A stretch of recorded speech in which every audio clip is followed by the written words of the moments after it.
dalam kita benar-benar mencari keredaannya, supaya kehidupan kita dalam dunia ini selamat dan di akhirat nanti kita lepas daripada azab dan siksa Allah Taala. Tak lain tak bukan kita menjaga 3 perkara. Yang pertama, jaga akidah supaya dia tidak terbatal.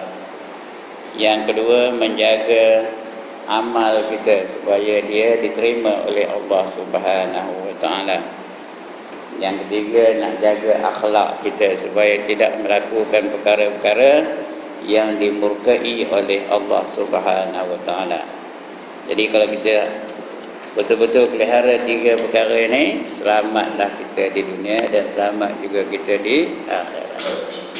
Tak ada lagi kita diseksa oleh Allah di kubur, tak ada diseksa oleh Allah di mahsyar, tak ada diseksa oleh Allah di alam akhirat yang bakal akan kita tempuhi nanti. Bukannya lama benar lagi ya. Tak lama lagi kita akan berjumpa dengan Allah Subhanahu wa taala. Kerana umur manusia ni kata Rasul, akhir zaman antara 60 hingga 70 tahun. Yang lebih itu subsidi lah tu. Kalau lebih lagi sampai 80 lebih, itu bukan subsidi lagi, itu namanya apa? Injury time. Tahu apa injury time? Masa kecederaan. Any moment the referee will blow his whistle. Any moment, bukannya any day, any moment, any second, any minute, the referee will blow his whistle. Jadi ada yang injury time, ada yang subsidi, ada yang dah sampai peringkat umur yang patut dia pergi dah tu, antara 60 dan 70. Baik, tang mana? Berapa? 269. Ya, 269 267 269.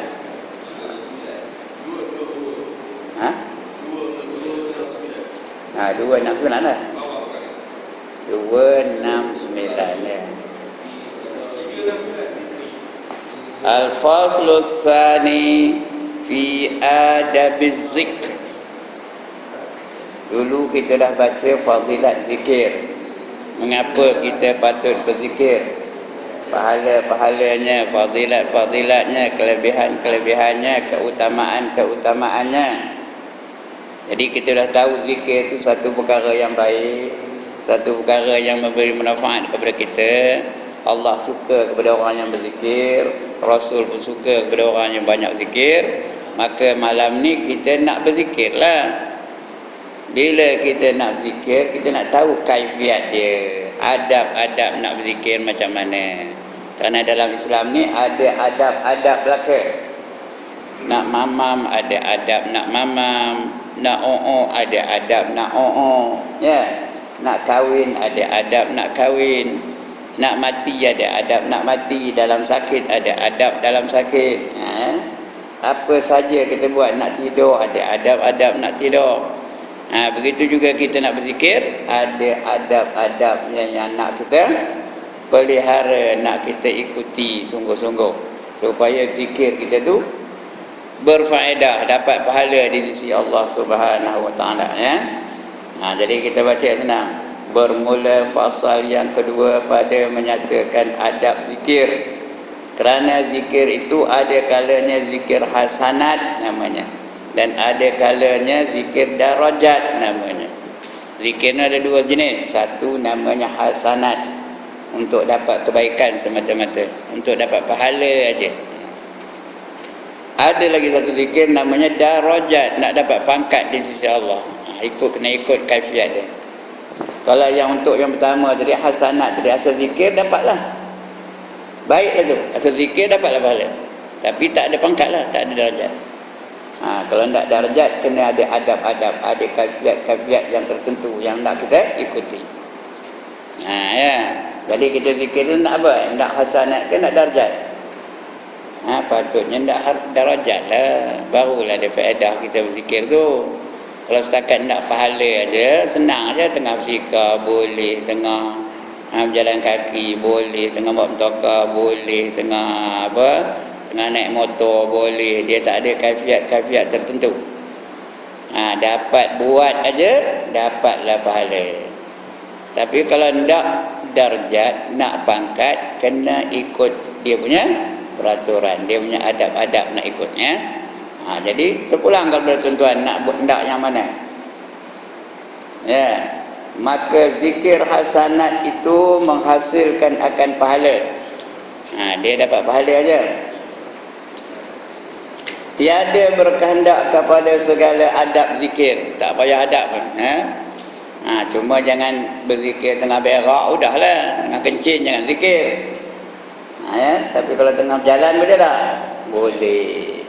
Tengah minum boleh tak? Boleh. Tengah buat apa pun boleh. Tengah tidur, kalau tahu lalu zikir tengah tidur lah. Ada orang zikir tengah tidur. Kalau lalu buatlah tak apa. Kalau tahu lah macam mana. Ada orang apa tu tengah tidur tampaknya zikir, baca Quran tengah tidur. Kalau boleh buatlah. Jadi itu dapat pahala. Tapi kalau tidak kan yang jenis dapat darajat, dia ada adab-adab yang kena ikut.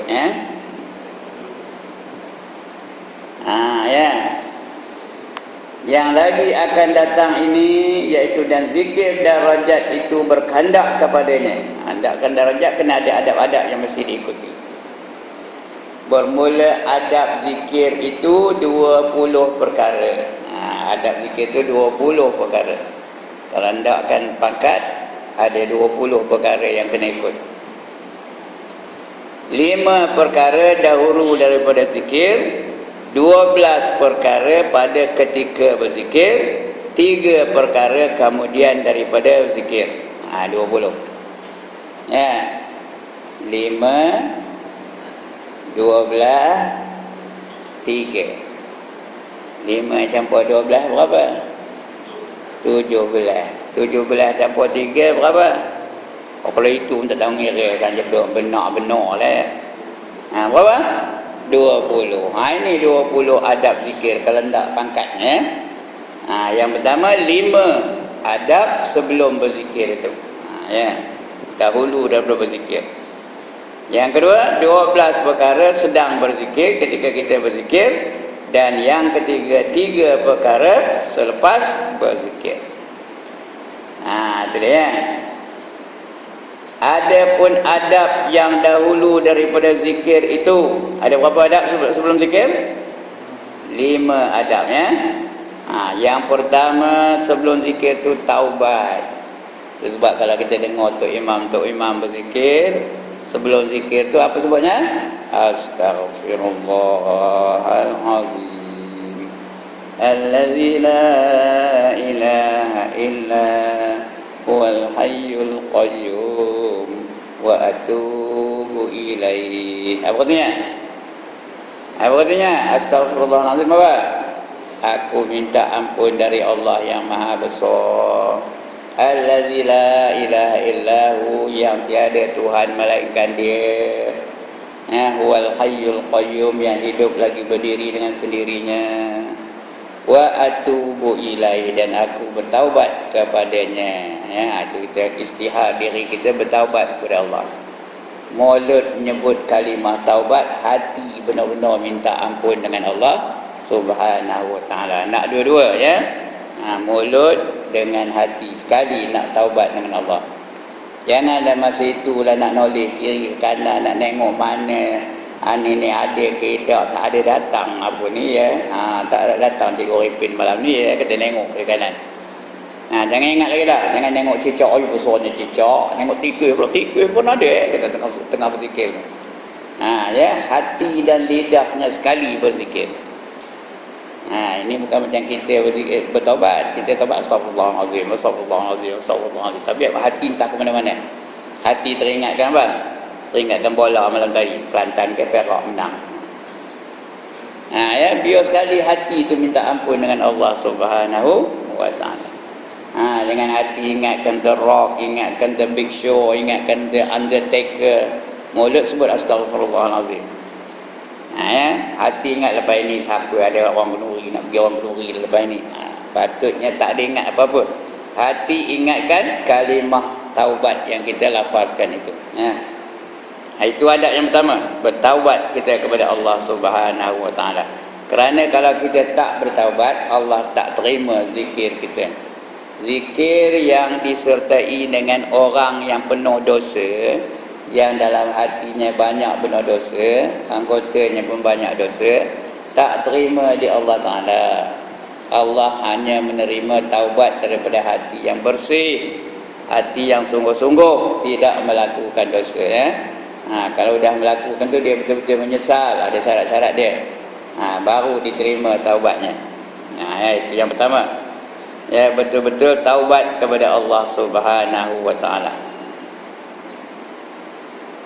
Kerana kita ni mana orang yang tak berdosa, semua berdosa belaka. Ma min adamiyin illa walahu zunub, kata Rasulullah, ya. Tidak daripada anak Adam melainkan baginya adalah beberapa dosa. Tak ada orang yang tak berdosa. Ada orang tak berdosa, jangan tanya. Saya nak tengok benar, nak angkat gambar ni. Ini ada kamera ni, ini kamera ni tau. Nak angkat gambar. Ada orang tak berdosa kan? Angkatlah. Saya tak berdosa kata. Siapa? Baru lahir. Iyalah bayi. Ada bayi ni. Tak ada bayi. Bukan pak bayi berdosa. Ini bayi yang baru lahir. Itu betul lah tak berdosa. Jadi oleh kerana kita berlambak-lambak dosanya, perlulah kita bertaubat kepada Allah Subhanahu wa taala terlebih dahulu.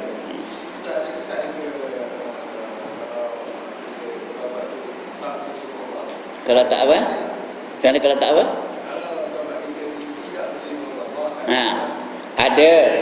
Ada kesan ke tak? Ada.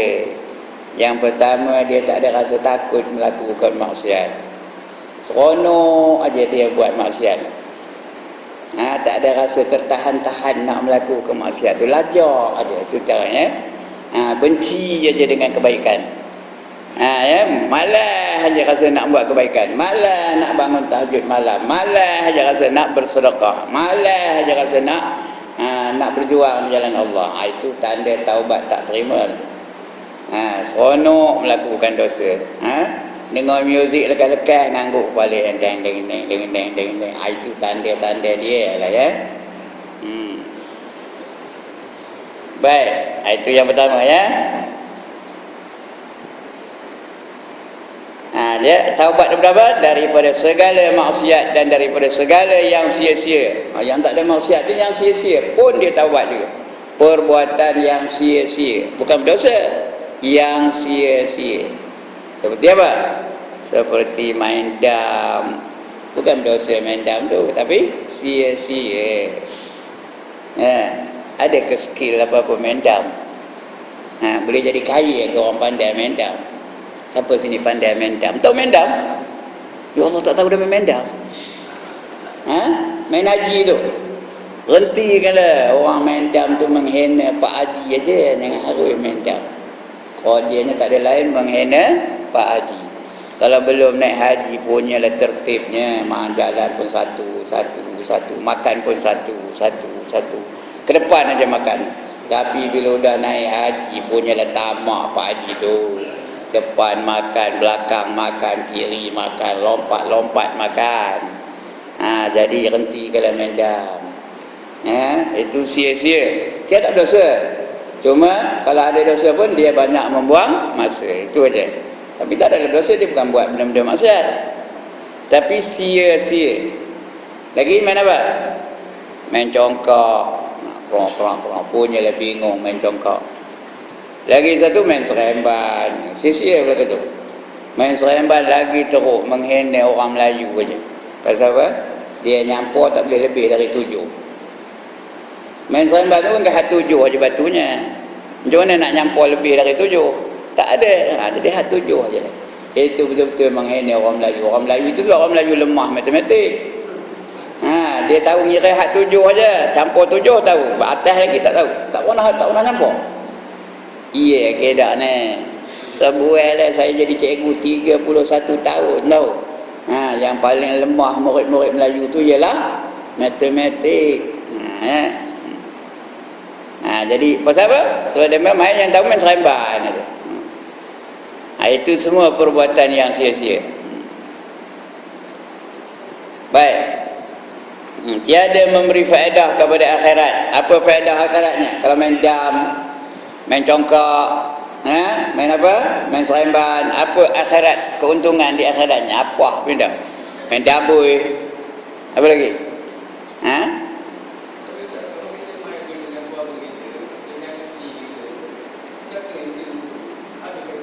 Apa beda?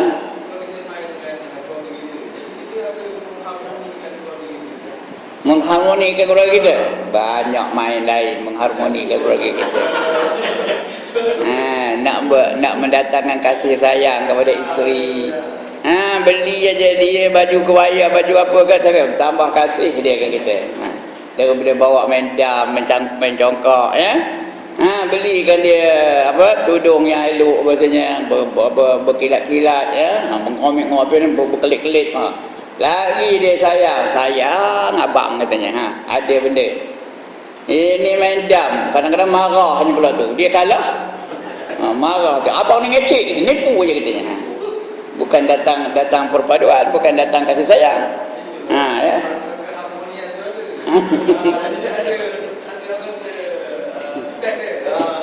Banyak seluruh yang lain kalau nak bergurau ya, banyak jenis gurauan yang lain daripada nak main dam dan sebagainya.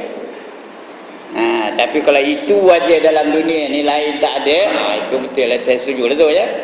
Kita nak mengharmonikan rumah tangga kita ajak dia main dam, maka harmonilah rumah tangga.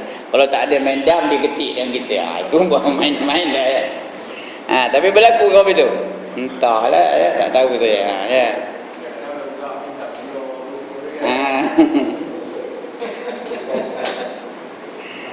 Okey lah ya. Yang kedua, mandi. Sebelum zikir tu elok mandi dulu. Mandi tu membersihkan badan daripada kekotoran, daripada yang luat-luat, daripada yang kecil-kecil ya. Mandi dulu. Buang daki-daki itu dulu. Macam kita nak semayang jugalah kan. Elok disucikan badan kita dulu daripada daki-daki, daripada benda-benda yang kotor-kotor. Bukan daripada najis tak payah zikir pun ya. Bila-bila pun kita wajib mensuci badan kita daripada benda najis. Ini daripada yang luat-luat. Ya, mandi dulu, buang daki-daki itu dulu, gosok gigi dulu dan sebagainya. Atau mengambil air semayang. Sudah mandi tu ambil air semayang. Ada faedahnya ngambil air semayang ni tau. Rasulullah pernah bertanya Sayyidina Bilal, wahai Bilal, apa amalan kamu sehingga aku sering dengar terompah kamu kerong-kerang di dalam syurga, kata.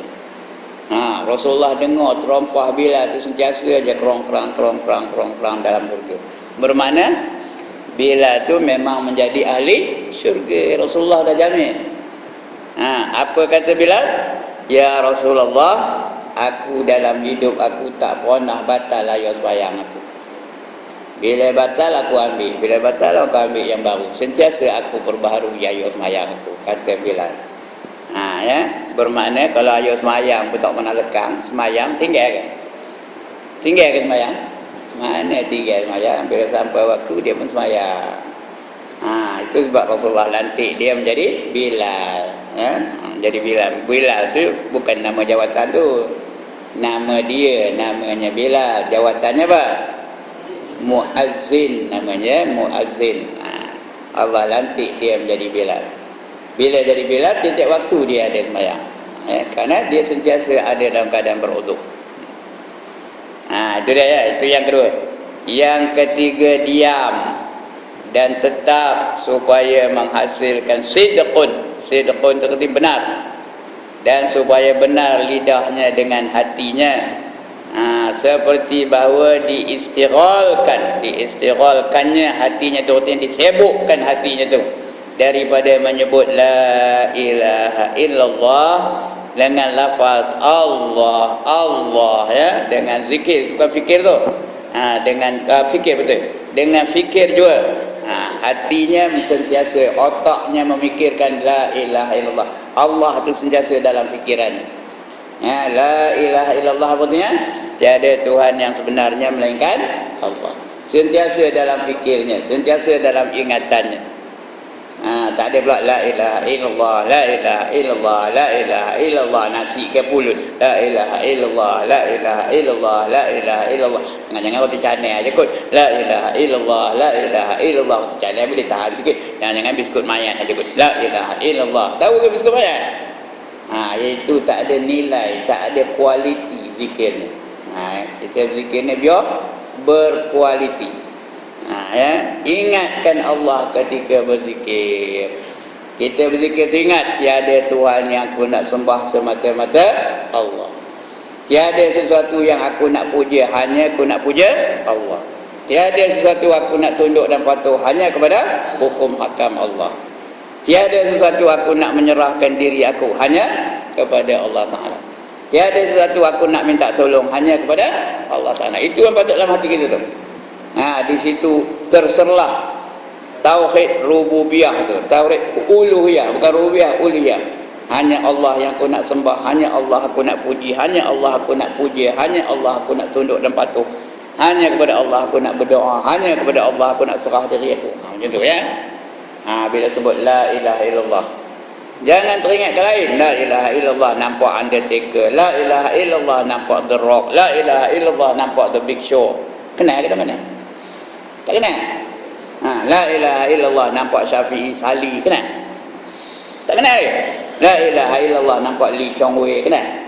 Tak kenal juga. Oh, ngelin lah kena ye, kenal? Ya. Patutnya dia hanya ingat Allah Subhanahu wa taala, tak ingatkan yang lain. Jadi nak buat begitu kena diam.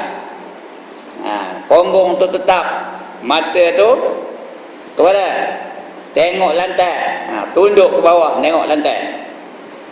Tengah zikir tu tunduk, bukan tengah ngaji tunduk.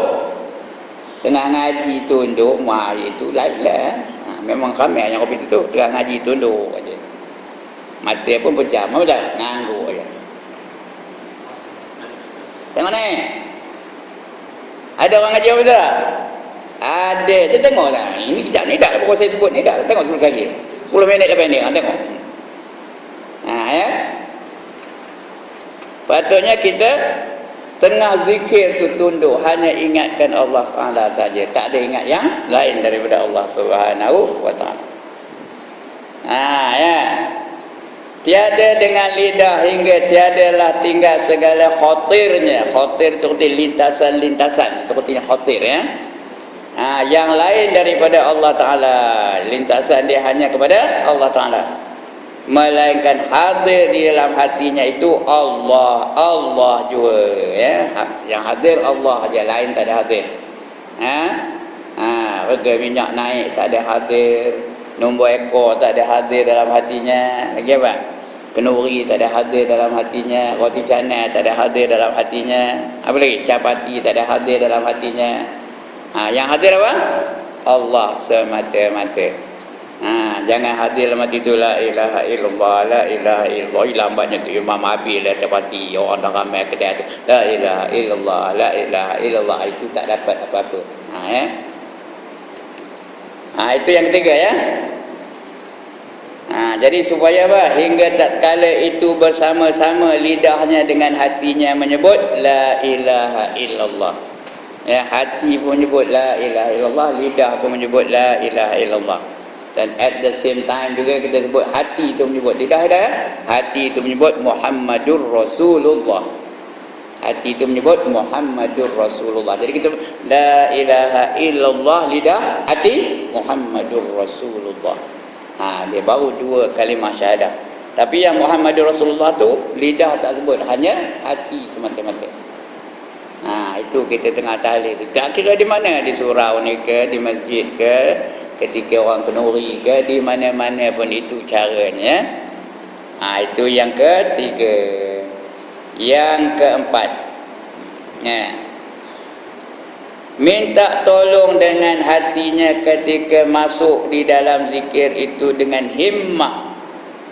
Himmah tu artinya cita-cita, dengan kuasa berkat, dan minta berkat dengan himmah syekhnya. Dan jikalau diserahkannya akan syekhnya itu dengan lidahnya, berarti diserunya. Syekh itu diseru dengan lidahnya, tak salah, boleh. Syekh tu artinya guru dia ya. Dia seru gurunya dengan lidah tu. Pada minta tolong pada hajatnya itu nescaya harus. Tahu harus. Apa dia harus? Boleh, tidak haram ya, bukan makruh tapi harus. Dia minta tolong dengan syekhnya. Wahai syekh, tolong baikkan penyakit aku ini dengan izin Allah. Tapi dengan izin Allah ya. Kalau dia ada penyakit apa-apa. Bayangkan guru itu daripada kedua kelopak mata itu, itu minta. Ya, pada guru dia. Ya syekh, sanu, sembuhkanlah penyakit yang dalam hati aku ini. Hukumnya harus, boleh ikut mazhab Ahlus Sunnah wal Jamaah. Bukan minta pada syekh, minta berkat syekh. Minta pada siapa? Minta pada Allah. Tapi dengan lafaz tak apa, dengan hati tak boleh. Kita minta pada syekh tu dengan lafaz, ya syekh, bantu aku sembuhkanlah penyakit aku ni. Tak apa, padahal pada hakikatnya kita minta pada Allah Ta'ala. Bukan minta pada syekh tu, minta pada Allah Ta'ala. Hukumnya dalam mazhab Ahlus Sunnah wal Jamaah, hukumnya adalah harus. Kecuali orang-orang Wahabi, dia kata itu syirik. Jangan minta pada orang, nak minta pada Allah Ta'ala straight. Jangan melalui siapa-siapa. Kata orang berhadis, tawassul tu hukumnya syirik. Itu namanya apa? Tawassul. Tawassul tu kita minta sesuatu pada Allah melalui perantaraan, melalui tok guru kita, melalui keramat ke, melalui apa ke, hukumnya harus dalam mazhab Ahlus Sunnah wal Jamaah. Cuma orang Wahabi memang dia menentang ini. Jadi saya tak nak bahas benda itulah. Kalau rasa nak buat, buat. Tak nak buat, tidak. Jangan semua bid'ah saja. Ini hari ini Rabi tu lah, bid'ah sesaja. Talqin bid'ah. Lagi tahlil bid'ah. Lagi wirid lepas sembahyang bid'ah. Bid'ah sesaja. Ya. Kalau dia tak nak talqin, kabur aja tu. Pesan kepada anaknya, aku kalau mati esok, jangan kau talqinkan aku ya. Itu bid'ah, aku tak nak kata. Tak apa. Kita hantar dia ke kubur, dah lepas semayang, dah lepas apa, hantar kubur, tanam, kacak-kacak tanah tu, entak-entak dengan kaki. Lepas tu balik. Lantak kamu dalam kubur tu. Dia tak nak talqin. Cuma jangan dia menghina orang yang bertalqin. Dan orang yang bertalqin pula jangan menghina orang yang tak nak talqin. Tak ada masalah lah dalam hidup ni. Ya, dia buat mengikut kepercayaan dia. Orang lain buat mengikut kepercayaan mereka masing-masing. Asalkan ada nasnya. Benda itu tidak terkeluar daripada agama Islam. Talqin tak ada masalah. Cuma bila terkeluar, bawa apa muzik yang ngiring dia nak ke kubur, itu tak boleh lah. Bawa orang nyok saxophone dalam kubur tu, bawa daripada rumah kubur, betul. Panggil pula orang suruh toyak boleh. Buah bawang tak mata tu. Itu tak boleh dah. Ngikut orang apa? Ngikut apa? Ngikut orang Cina, tak boleh lah tu. Itu melanggar syariat. Selagi tak melanggar syariat, tak apa. Kita bukakan hati dan bukakan minda kita. Dia dengan keyakinan dia, kita dengan keyakinan kita. Tak ada masalah. Dia taklah bergaduh kerjanya. Ini dah orang yang apa? Orang yang Wahabi apa menghina. Ya, orang Wahabi tu bukan nak ngikut imam kita ni jadi imam, tak nak dia mah. Pasal kita bila sembahyang kita sebut usolli. Pada dia mah usolli tu bid'ah. Mana ada Rasulullah usolli katanya. Padahal kita nak menguatkan niat itu dengan apa menyebut usolli. Tapi dia mah tak nak. Tak apalah. Kalau dia mah nak tak nak, suruh dia menjadi imam, senang. Tak ada usolli. Terus aja ya. Itu dia caranya. Ini dah bergaduh aja. Bergaduh antara satu sama lain dalam masjid. Bergaduh tu bertumbuk pula tu. Padahal benda yang dipertikaikan tu apa? Benda sunat. Bertumbuk apa hukumnya? Apa hukum tumbuk? Harus. Apa hukum tumbuk? Haram. Yang dipertahankan tu benda sunat.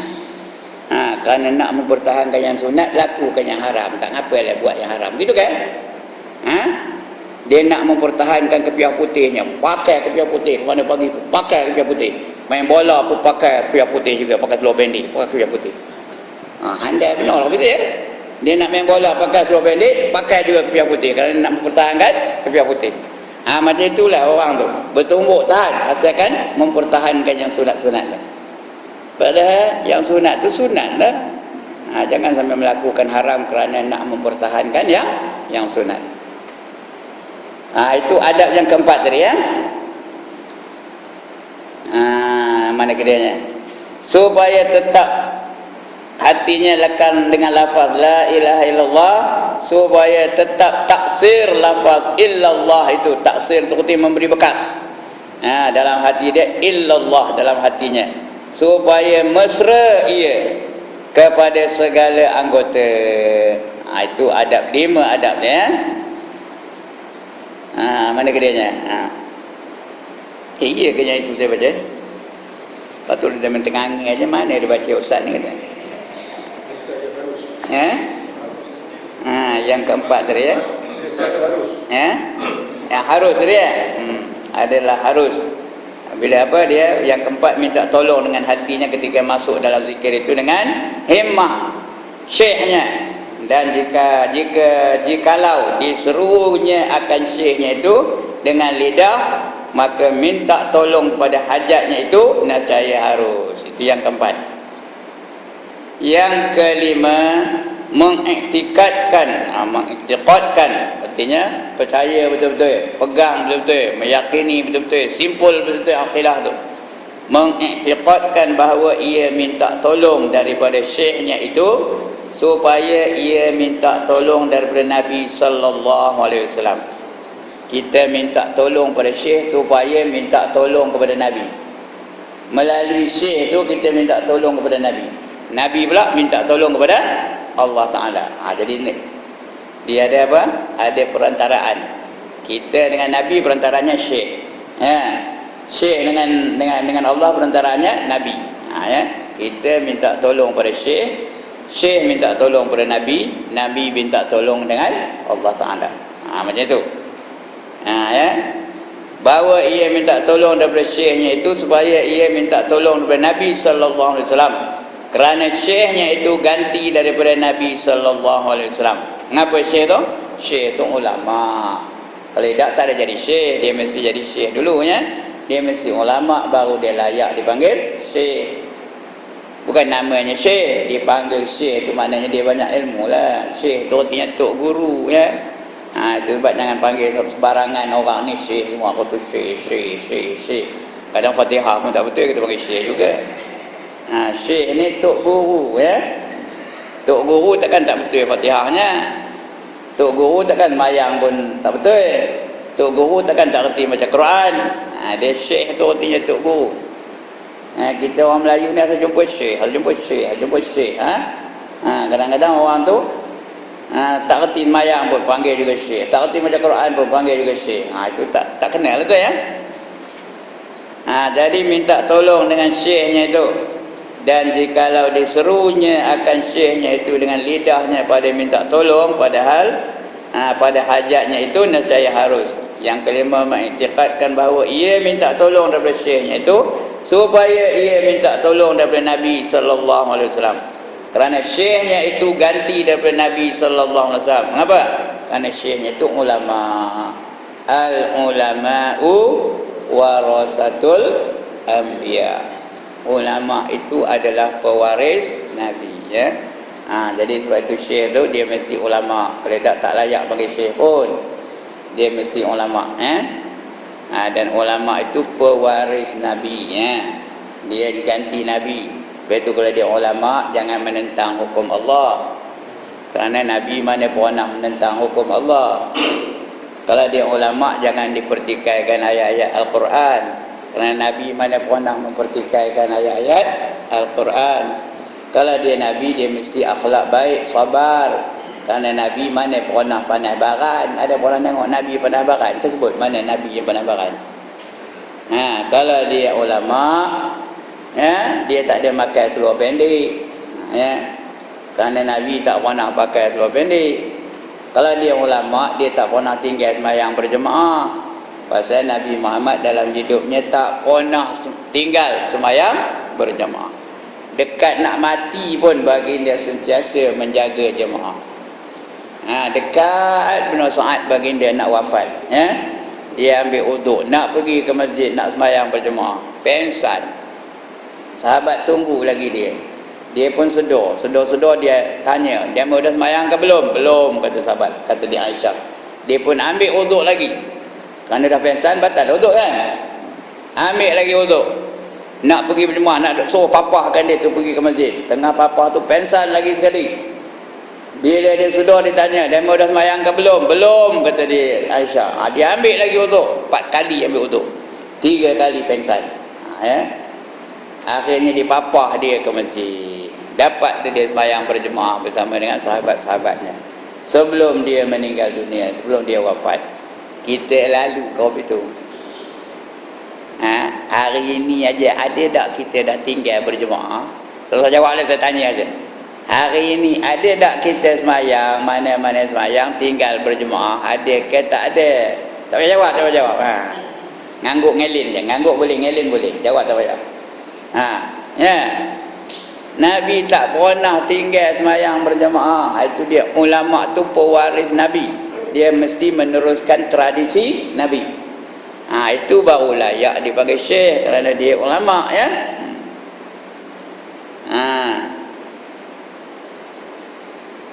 Mana ke dia? Mak itikad dia minta tolong daripada syekhnya, dan supaya ia minta tolong daripada Nabi sallallahu alaihi wasallam, kerana syekhnya itu ganti daripada Nabi sallallahu alaihi wasallam. Adapun segala adab yang ketiga, yang ketika zikir, bukan ketiga, yang ketika zikir, berapa adab ketika berzikir? 12, ya. Tadi 5, ya, 5.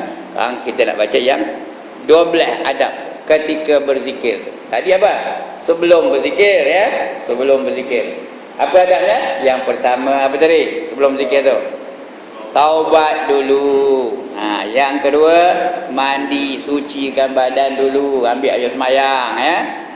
Yang ketiga, diam. Jangan ngelewa, bangkit bingkih tengah zikir tu. Diam, duduk setempat, ya. Kepala aja ngangguk, punggung uyuh tempat duduk tu. Diam dulu. La ilaha illallah. Kepala suruh ngangguklah. Jangan kepala pun diam, tunduk aja. Itu bukan zikir namanya. Itu apa? Itu mughulu. Tahu mughulu? Ya.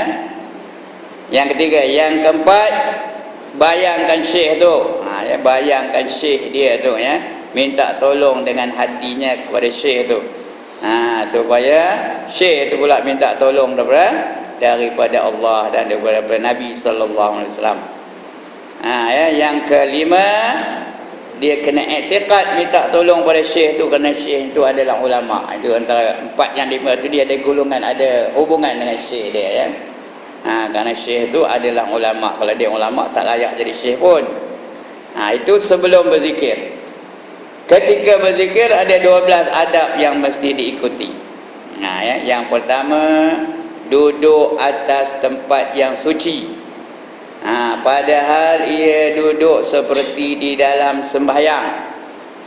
Zikir yang baik, lebih-lebih lagi berdoa, duduk macam sembahyang. Orang duduk macam sembahyang, ada ke duduk bersila? Tuan-tuan tak pernah sembahyang ke? Macam mana duduk dalam sembahyang? Ada 2 aja jenis duduk dalam sembahyang ni. Satu, duduk iftirash. Lagi satu, duduk tawarruk. Itu nak duduk dalam sembahyang, ya. Duduk iftirash atau tawarruk, tak faham je. Duduk iftirash macam mana? Duduk macam tahiyat awal. Itu yang terbaik masa berdoa, duduk macam tahiyat awal. Ya. Tak boleh duduk macam tahiyat akhir. Kalau tak boleh juga, ada sebab masalah, ada maslahah, baru boleh duduk bersila. Tapi kebanyakan kita apa buat? Lepas salam tu apa buat? Duduknya macam mana? Bersila. Termasuk berdoa juga bersila. Mana doa nak makbul? Duduk pun tak betul. Bersila, nyandur pula tu. Betul? Tangan pun tak terangkat.